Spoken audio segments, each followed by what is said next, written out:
Hey guys, Zelonius here. Welcome to another video on the channel. In today's video, we are talking about attacking. In this video, I'm going to give you 5 attacking tips that I think can help transform your attack. If you apply these to your game, you will definitely become a much better player. You'll start scoring a lot more goals and having more fun, which are both great things. If you like these types of videos, where you get gameplay tips, tutorials, I talk about the best meta players, give you good value players, I give you guys teams you can use in FUT champs, my custom tactics, all that type of stuff, please consider subscribing to the channel. Every day I'm putting up 2 videos to help you guys get better at the game. The love, support on the channel recently has been really appreciated. Let's get into this video. For the first tip, I'm going to talk about pass completion and pass accuracy in general. I'm playing in the high elite division on my main account, and I pretty much will never see a game where me or my opponent will not have 90% or more pass accuracy. It's a very simple one, but one of the things that I notice when I do coaching and analyze gameplay of people at a lower level is that their passes are very, I don't know how to put it in a nice way, but I guess they're a lot less thought process to them, it seems, than at a higher level. They give the ball away a lot more. Sounds harsh, but it's just the reality. And one of the ways I always explain it is look at it like this. If you have 95% pass accuracy, it means 1 in 20 of your passes are going to the opposition. If only 1 in 20 passes are going to the opposition, you're rarely going to ever lose the ball. And if you don't lose the ball, then you're going to keep it, you're going to score more. You can't score if you don't have the ball. And your opponent can't score if they don't have it. So by having the ball and not giving it away, you're going to score more and you're not going to concede as much. If you have 90% passing, you're giving the ball away 1 in 10 passes. That's twice as much. If you have 80% passing, you're giving it away 1 in 5 passes. It's near impossible if you're giving the ball away after 4 passes to ever score, really. You're just not going to be able to build up attacks properly. And at a lower level, when I'm coaching and analysing games, I see so often people just take silly first touch passes. They take passes on weak foots that aren't there. They go for crazy passes that were never on. And they give the ball away so much. Most of the time when people lose games on FIFA, it's because they just make it too easy for their opposition. You don't honestly lose that many games because your opponent was just that good and played that well. There wasn't much you could do. One of the simplest core fundamentals of FIFA is playing it safe. I'm not saying to just pass around the back and pass around your defense, but keeping the ball, not being stupid, keeping possession well, and making it a lot harder for your opponent. If you can keep the ball and not give it away stupid and up your pass accuracy, you can honestly instantly improve your game massively.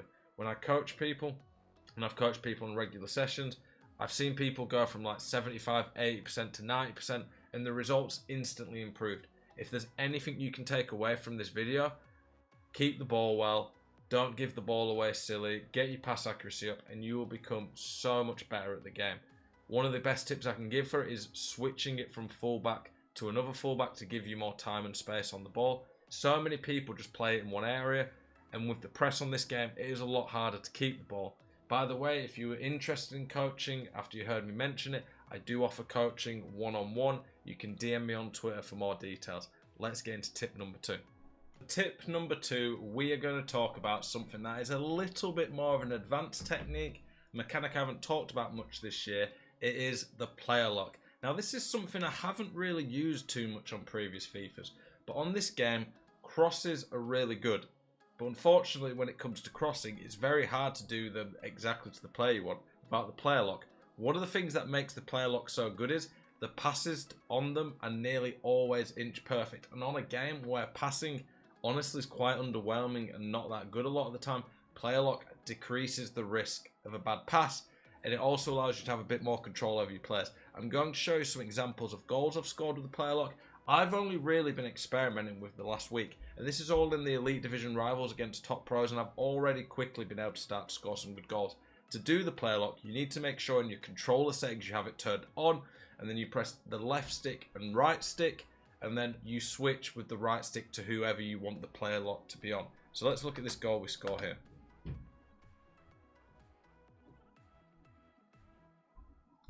As you can see here, when this icon's above my head, that means I'm starting the player lock.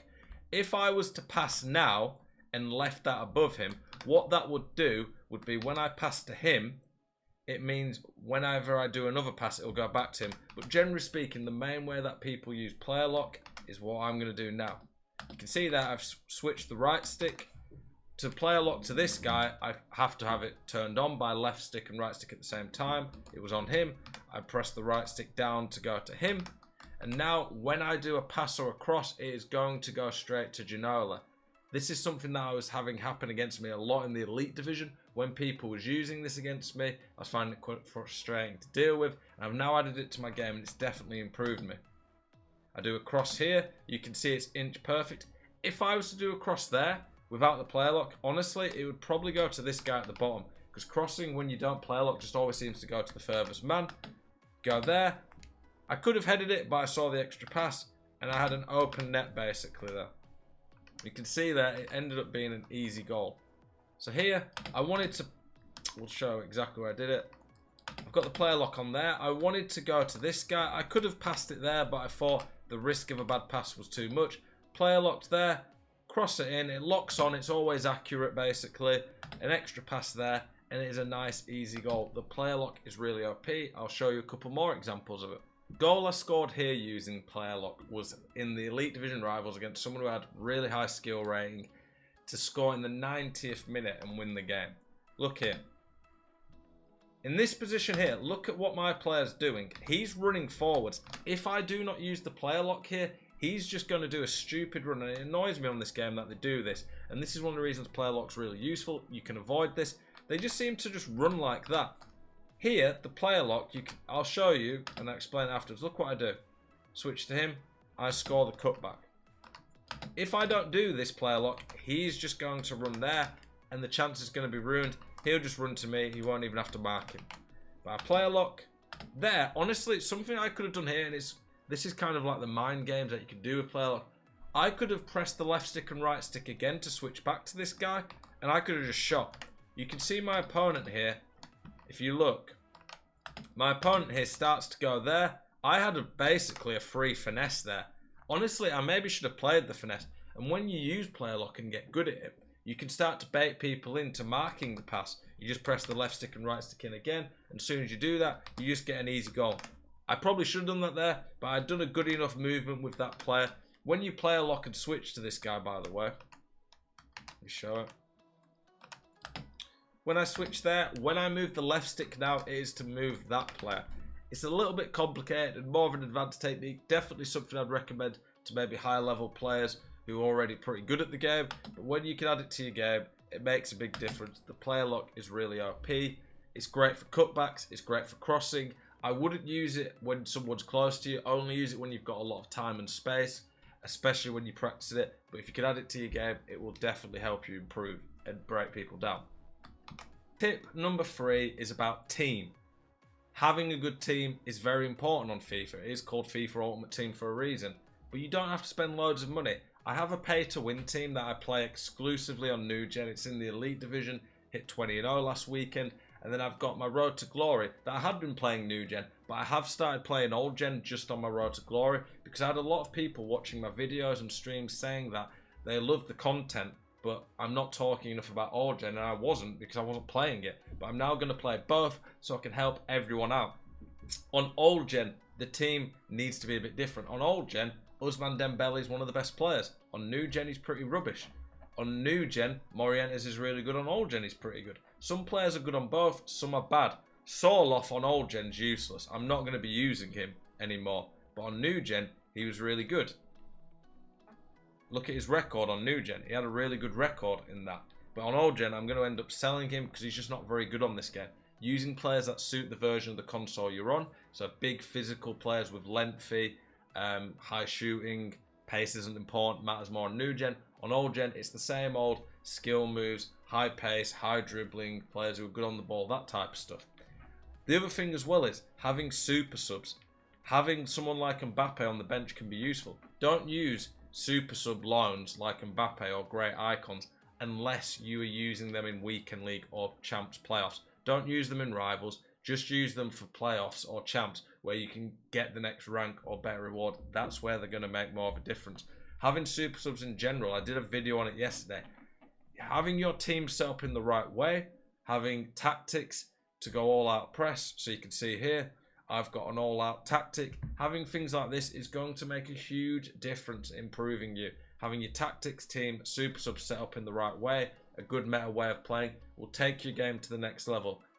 That's a big piece of advice for me. Honestly, a lot of people could instantly improve by just building a team that suits the game, using subs properly, having a tactic they can switch to when they're losing.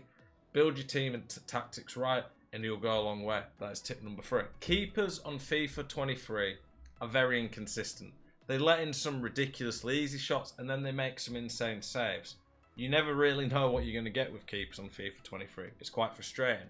But one thing that can really guarantee your goals is playing the extra pass. That is tip number 4. Let me show you a goal I got here.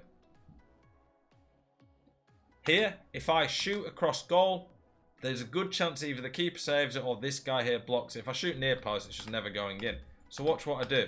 I play this extra pass. It was a bit risky. This wasn't as guaranteed as normal. But I play the extra pass and it gives me an open net basically. People used to call this like a sweaty goal or things like that. But FIFA now is very competitive. You're playing for rewards. You're playing to improve in the division. You're playing against very good people at similar level to you all the time. Playing the extra pass is just smart play. Playing smart FIFA fundamentals is going to improve you quickly. The extra pass is there to guarantee you goals. The amount of times when I'm coaching people or watching people and trying to help them get better, and I see they take a shot that's maybe like a 50-60% chance where they had an extra pass that would have given them a 100% goal, and they don't do the extra pass, it's crazy. Playing the extra pass will help take your game to the next level. I score lots of goals like this. Most pros that I play against will always take the extra pass. One of the big things that separates people as you move up the skill levels is being clinical. At the lower levels, most people know about a lot of the OP things. They just don't utilize it enough. But one of the most OP things that is core on every FIFA is guaranteeing your goal. The extra pass every single FIFA is one of the most OP things. People just don't do it enough. It's one thing that I really worked on a few years ago as a pro player. It's something that being clinical was one of the things I wasn't as good at. Obviously, compared to the average player, I was very clinical, but compared to a lot of pros, I wasn't. Making the extra pass, getting myself guaranteed goals, helped take my game to another level. It will stop you getting frustrated because the keepers against you are making crazy saves. It'll give you lots of free goals. Add it to your game, start looking for it more, and it will really help you improve at attacking. There's all sorts of attacking tips I could give, and some of these will cross into other videos I've done, and this is one that I've mentioned quite a bit this year because it is so vital. But adding long shots to your game will change your game. This year the passing and dribbling is not great, so if you don't know how to take long shots and don't know how to use them as a threat, people are going to just stack the box. It's going to be very hard to break people down. If you can start scoring long shots, that will instantly change your game. Watch this long shot here. This is an outside of the foot Trivela with Renato Sanchez. He has very, very average shooting. Look at this one here. It just flies in. Long shots are amazing on this game. The Trivela, the L2 outside the foot shot in particular. Right footers going this way, left footers going this way. So I have a left footer on the left and a right footer on the right when I play. You can do it from here, here, here. They're crazy. Look, this is Renato Sanchez.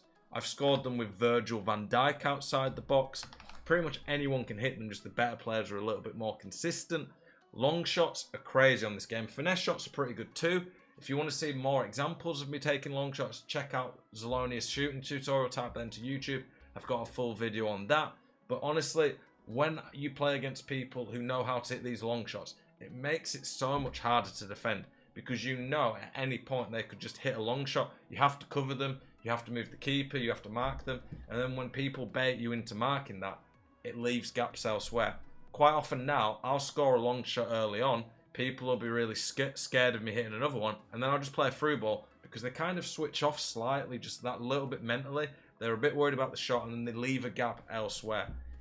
Being unpredictable, like this is just a general attacking tip to finish, almost a bonus one for you guys.